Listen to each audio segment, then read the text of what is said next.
Vladimir Putin ordenou que os russos se preparem para uma guerra longa. Ele exigiu saturar os russos com propaganda militar, disse estar pressionado a intensificar o conflito com Ucrânia e Ocidente e afirmou que a Rússia não é agressora, mas apenas se defende dos inimigos. E o mais importante, Vladimir Putin exigiu da Duma Estatal da Federação Russa que procure dinheiro para uma guerra total por pelo menos mais 3 anos. Priorizarão os gastos militares na preparação do orçamento dos próximos 3 anos, foi o que afirmou hoje Vladimir Putin, presidente da Rússia. E antes disso, ontem, Putin fez uma série de declarações que formam uma linha clara. A guerra não deve ser encerrada, mas ao contrário, intensificada, e em primeiro lugar, nas mentes dos próprios cidadãos russos. Ontem, Vladimir Putin disse literalmente o seguinte aos militares da Marinha: nós precisamos, e eu penso nisso o tempo todo, nós precisamos impregnar a consciência da nossa sociedade, a consciência do povo, com a importância da causa a qual vocês servem. Depois fez uma pergunta retórica. O que pode ser mais importante do que o que vocês estão fazendo agora? Nada. Ou seja, Vladimir Putin declarou que é preciso impregnar a mente dos russos com a ideia de que o mais importante na vida deles é a guerra sangrenta, e nada mais, não existe nada mais importante. Vladimir Putin também atribuiu a responsabilidade da guerra à Ucrânia e ao Ocidente. Exigiu que sua frota combatesse de forma decisiva a captura dos petroleiros russos da Frota das Sombras, equiparando isso à pirataria. E por algum motivo deu acesso aos comissariados militares aos dados dos cartórios sobre todos os russos. Mas, ao mesmo tempo, na Duma estatal, pela segunda vez nos últimos dias, pediram que, de jeito nenhum, acreditem nesses rumores sobre a preparação da mobilização. Enfim, vamos discutir tudo isso juntos agora. Meu nome é Alexei Petty, mas antes de começarmos, vou pedir para vocês se inscreverem neste canal do YouTube, por favor. Estamos chegando à marca de 300 mil inscritos, por isso vou ficar muito grato por cada inscrição de vocês. Então, vamos começar este episódio com a principal tese de Vladimir Putin, que pediu, cito, para impregnar a consciência dos russos com a guerra. Essa declaração à primeira vista parece, sobre patriotismo, sobre unidade, mas na verdade é um reconhecimento do problema. Vamos nos afastar um pouco e olhar para toda essa situação de fora. Se depois de 12 anos de guerra, e vale lembrar que Putin começou a guerra contra a Ucrânia em 2014, então, se depois de 12 anos de guerra contra a Ucrânia, Vladimir Putin é obrigado a exigir e incutir na consciência do povo a importância da guerra, isso significa que, por si só, a consciência do povo não está impregnada pela guerra. E Vladimir Putin tem um medo terrível de que seus próprios cidadãos possam dizer que não precisam da guerra. A propaganda que funcionaria, ela não precisaria desses apelos públicos de Vladimir Putin para tentar impregnar a consciência dos russos com a guerra. E os números confirmam isso. Segundo o Centro Levada, 64% dos russos acham que as autoridades devem iniciar negociações de paz. Ou seja, quase 2/3 da sociedade não querem intensificação, mas sim o fim da guerra. Mas não porque eles sejam tão pacíficos ou algo assim, não. Mas porque os ataques ucranianos às refinarias de petróleo e aos depósitos da Wildberries já atingiram os próprios russos, cada um desses russos. Mas Putin não liga para isso. Ele pede para encher a cabeça dos russos com a guerra. É exatamente contra esse sentimento que Putin exige incutir a guerra na consciência deles. Ou seja, na prática, ele está lutando contra o cansaço da própria população. Mas é preciso encher ainda mais os russos de propaganda. Porque vai ser preciso apertar ainda mais o cinto. É necessário justificar esse aperto de cintos. Os gastos militares continuarão sendo prioridade na preparação do orçamento da Rússia para os próximos 3 anos. Foi o que declarou nesta segunda-feira o presidente da Federação Russa, Vladimir Putin. Em um encontro com deputados da Duma estatal, Putin acusou o Ocidente de ter iniciado, cito, uma máquina russofóbica nos recordes mundiais de sanções. E disse que ninguém jamais conseguirá dobrar o povo da Rússia. Após isso, Peskov, seu porta-voz, também apareceu e destacou a união de todos. O povo russo, em seu impulso unificado, está disposto a lutar, matar e, como ele diz, vencer. Enfim, vocês percebem que agora tentam agitar ao máximo a sociedade russa. E depois vão citar o Putin. Nosso sistema político, as instituições de poder estão sendo formadas com base em princípios soberanos, em total conformidade com a Constituição da Federação Russa, e estão prontos para defender o país capaz, junto com a sociedade, de dar uma resposta decisiva a qualquer passo hostil. Em geral, é preciso entender que eles realmente estão sendo preparados para a guerra. Então, na Lei Orçamentária de 2026, o governo da Federação Russa inicialmente previa quase 13 trilhões de rublos pela rubrica Defesa Nacional, 13 trilhões de rublos. No entanto, de fato, o orçamento militar já hoje, segundo estimativas, ultrapassa o plano em 5 trilhões de rublos. Ministério das Finanças da Federação Russa, e já está preparando o corte de verbas das rubricas civis e pretende captar de 2 a 3 trilhões de rublos em dívida adicional. Resumindo, agora vão cortar ao máximo qualquer item de despesa do orçamento estatal para direcionar todo o dinheiro para a guerra. Se tiverem benefícios sociais ou qualquer outra coisa, vão cortar, dane-se. Pagamentos serão cortados. Se tiver dinheiro para construir alguma estrada ou ponte, não vai ter nem estrada nem ponte, vai ter guerra. Vale ressaltar também o contexto do que está acontecendo. A guerra, que na Rússia é oficialmente chamada de Operação Militar Especial, já dura mais do que a participação da URSS na Primeira Guerra Mundial e mais do que a Segunda Guerra Mundial. Segundo a avaliação do Centro de Estudos Estratégicos e Internacionais de Washington, até junho de 2026, as perdas do exército russo chegaram a 1.400.000 pessoas, incluindo 4.450.000, com quase 500.000 mortos. Nesse contexto, incutir na consciência a importância da guerra parece uma tentativa de justificar essas perdas retroativamente. Tipo, esses russos comuns morreram quase 500.000 de russos comuns. Mas escutem, vocês precisam ter em mente essa importância da guerra total.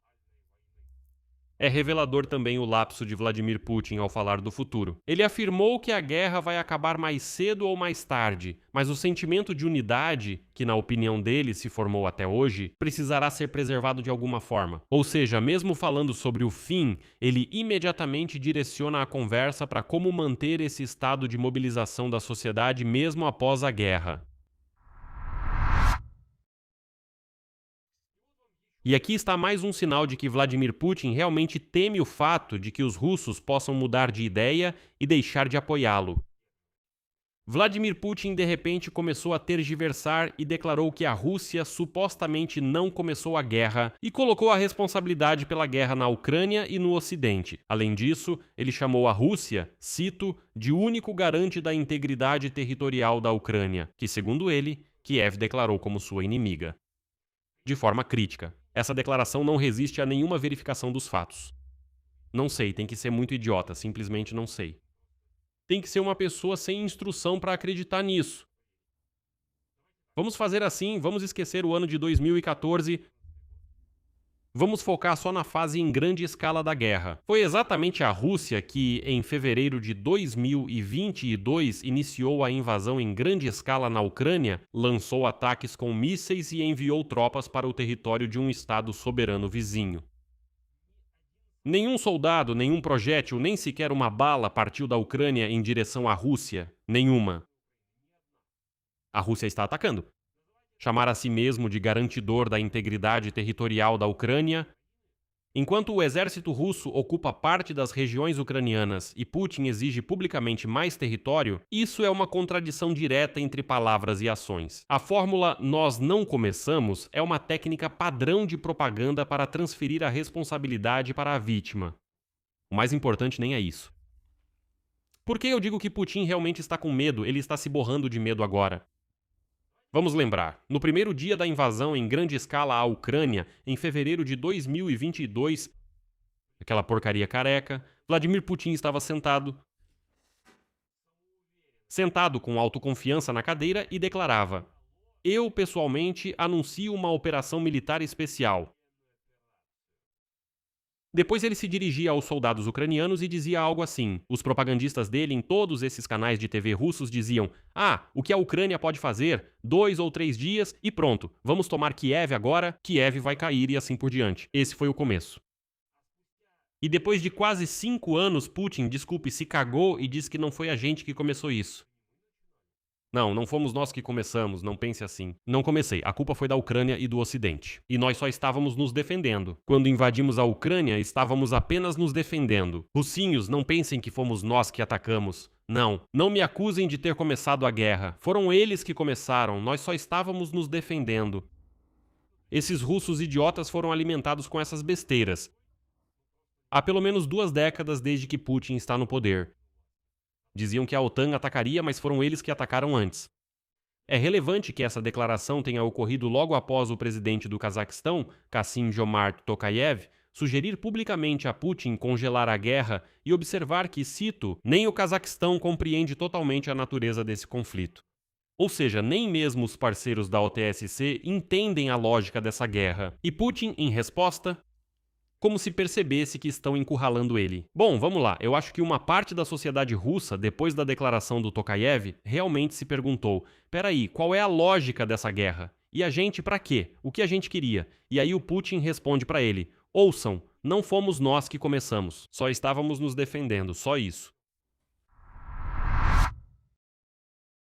Camarada Comandante Supremo das Forças Armadas da Federação Russa, Guarda de Honra, foi formado em honra à sua chegada.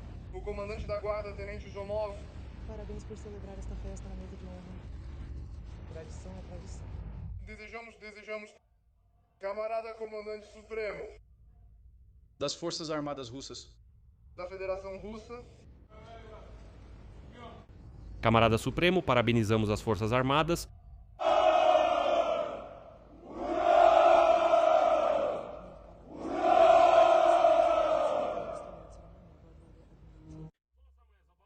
Mas o mais engraçado é como Vladimir Putin e todos os russos comemoraram o Dia da Marinha da Federação Russa, em algum pátio com um navio desenhado em um grande banner. Não foi no mar, nem em mar aberto, nem em algum cruzador. Não, foi em algum pátio pequeno, totalmente estranho. Aliás, tenho certeza de que esse enorme banner foi estendido especialmente para que, bom, Deus me livre, algum drone ou algum observador não percebesse que tinham levado o anão careca para lá. Nesse pátio, Putin exigiu aos comandantes das frotas do Pacífico, Norte, Báltico, Mar Negro e da flotilha do Cáspio que combatessem com decisão as tentativas de captura de navios russos por países ocidentais. É preciso agir com cautela, dentro do direito marítimo internacional, de forma decisiva, pois é assim que se combate a pirataria e os piratas. Aqui, o contexto é importante, pois explica essa declaração de Putin. Pouco antes disso, a União Europeia, como parte de um pacote de sanções, permitiu que os países membros confiscassem e vendessem petróleo de navios da Frota Fantasma, que violam as sanções contra a Rússia. Ou seja, a exigência de Putin de combater a pirataria é uma reação ao fato de que o Ocidente começou a interceptar petroleiros, pelos quais a Rússia dribla sanções ao petróleo. E o artifício retórico aqui é compreensível. A ação de obrigar o cumprimento das sanções, Putin chama de pirataria, e a própria Frota Fantasma sob sanções é apresentada como navios russos legítimos que precisam ser protegidos. Putin também faz uma ressalva sobre o direito marítimo internacional, o que revela a compreensão, afinal, da vulnerabilidade dessa posição. Ele entende que realmente está numa situação em que fazer tais declarações não é muito apropriado. Mas, apesar de tudo, esse maníaco Vladimir Putin, ao que parece, só será parado pela morte. Vladimir Putin assinou um decreto que dá aos comissariados militares acesso ao registro estadual unificado de atos do Estado Civil sobre todos os russos. O Ministério da Defesa e os comandantes das unidades militares do Exército da Federação Russa, na prática, obtiveram acesso a esse registro dos cartórios civis para facilitar a busca por russos quando Putin declarar a mobilização. Na prática, isso é a criação de uma infraestrutura técnica para a mobilização, pois, com acesso aos dados do cartório de registro civil, os escritórios de recrutamento militar passam a ter um quadro completo e atualizado de todos os cidadãos. Quem mora onde, idade, estado civil e número de filhos de cada um, entre outros dados. Isso facilita muito a busca e a mobilização das pessoas. E é aqui que surge uma contradição reveladora dentro do próprio governo russo. Mais precisamente, não é uma contradição, mas uma tentativa de acalmar os russos. Enquanto Putin constrói a infraestrutura para a mobilização, A Duma Estatal da Federação Russa, pela segunda vez em uma semana, pede que de forma alguma se acredite nesses rumores sobre mobilização. O chefe do Comitê de Defesa da Duma Estatal, Andrei Kartopolov, afirmou que não há necessidade de nova mobilização. Ele ligou todos esses rumores a Zelensky e ainda de modo tão ofensivo. A seguir, a citação dele. Ouvi dizer que Zelensky falou alguma coisa sobre isso, mas só posso associar isso ao fato de que ele, provavelmente, exagerou na dose no fim de semana. Eu trouxe essa citação do Kartopolov só para que vocês entendam que tipo de escória existe até mesmo no governo russo. Veja, parece que é um deputado. Isso é o poder. Isso é uma espécie de elite, a elite política do país. E essa elite política do país, ela realmente acha que é espirituoso falar assim sobre o líder de outro país, mesmo que você o odeie, que ele é drogado, exagerou na dose e afins. Bem, antes disso, em 24 de julho, outro membro do Comitê de Defesa da Duma Estatal, Andrei Kolesnik, também garantiu que não haverá de forma alguma uma convocação forçada em massa. Engraçado, né? Bem, vamos lá, se vocês realmente não estão planejando nada, por que vocês estão tentando tanto convencer todo mundo de que isso é só boato? Veja mais um detalhe interessante. Em São Petersburgo, as forças de segurança receberam a tarefa de fazer batidas em shoppings em busca, cito, de jovens com tendências radicais. Eles planejam identificar esses jovens pela roupa e pelos acessórios, aspas, relacionados a grupos informais e antissociais. No contexto das conversas sobre o aumento da importância da guerra e a preparação de uma base de mobilização, isso parece ser um elemento do mesmo processo. Ou seja, o controle sobre uma parte potencialmente insatisfeita da sociedade, em primeiro lugar sobre a juventude. Isso está de acordo com dados anteriores do Instituto para o Estudo da Guerra de que o Kremlin está se preparando, inclusive, para possíveis distúrbios civis diante do anúncio da mobilização. Conclusão. As declarações de Vladimir Putin no Dia da Marinha da Rússia formam um quadro único e internamente contraditório. Por um lado, a exigência, como ele afirmou, de impregnar a consciência da sociedade russa com a importância da guerra, a negação da própria responsabilidade pelo início desta guerra, a promessa de vitória e o apelo para defender resolutamente a frota fantasma de petroleiros. Por trás dessa retórica, há ações concretas para ampliar o acesso dos escritórios de alistamento militar aos dados do cartório civil. A lei do envio de prisioneiros para a frente de batalha. Anúncio de operações contra jovens em shoppings e assim por diante. A principal contradição neste momento é que o governo nega publicamente a mobilização através dos deputados da Duma estatal e, ao mesmo tempo, constrói metodicamente a infraestrutura para realizar essa mesma mobilização. E a exigência de Vladimir Putin de impregnar a consciência do povo com a importância da guerra, no contexto dos dados de que 64% dos russos querem negociações, é um reconhecimento de que a sociedade está cansada da guerra.